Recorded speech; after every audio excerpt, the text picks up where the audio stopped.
welcome to Just for Fun News. I'm your host, Jess, and the focus of today's show is immigration. We have with us two well-known researchers, John Pick and Sarah Green. So could you guys please tell us the premise of your study? Well, immigration is obviously a big deal on a national scale right now, and we basically want to investigate it on a more local scale. So we chose a neighborhood in Boston. We chose Charlestown. It's a city of about 16,000 people, and 10% of the residents identify as Hispanic, and that number is growing.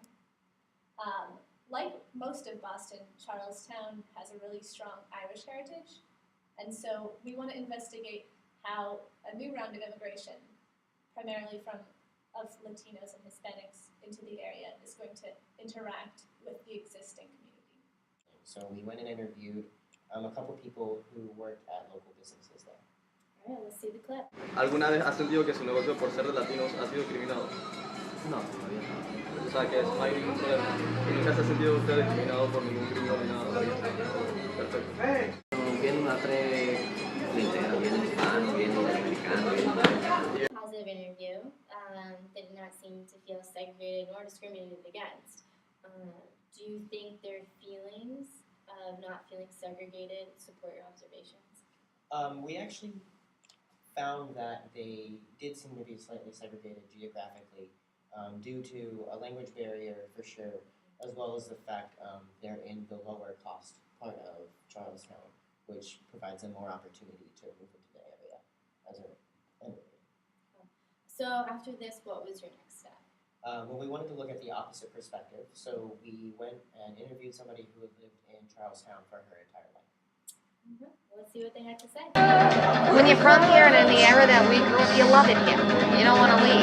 I just can't afford to buy anything here right now. But a lot of pride, but not so much in that I'm Irish. They're like one of the worst projects down there to walk through. Most of it is the bottom of the barrel of every race. I mean, I'm not singling out anybody.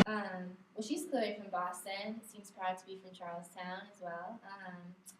However, it seemed like she was expressing feelings of racial tension. Well, we don't think it's actually racial tension exactly. We think it's more class tension. Charlestown has a very strong working class population, and as lower class people are moving into the projects, a lot of the residents view them as not contributing anything. And in addition, on the opposite side of the spectrum, we can see higher income people moving in and causing problems for these people as well.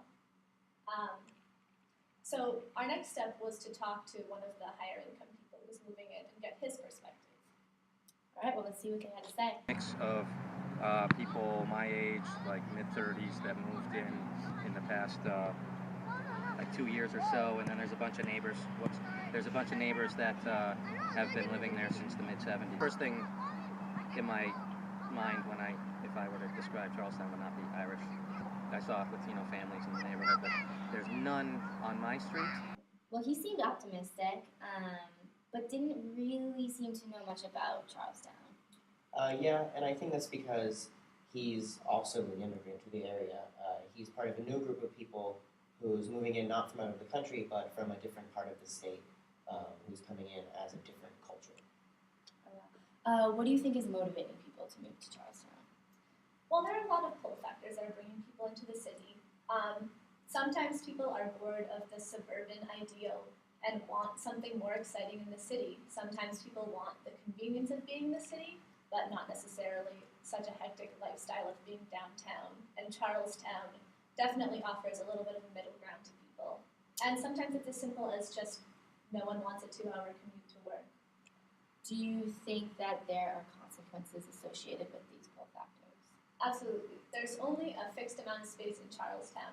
And when higher income residents are moving in, they're raising rent prices and they're pushing the working class residents of Charlestown out.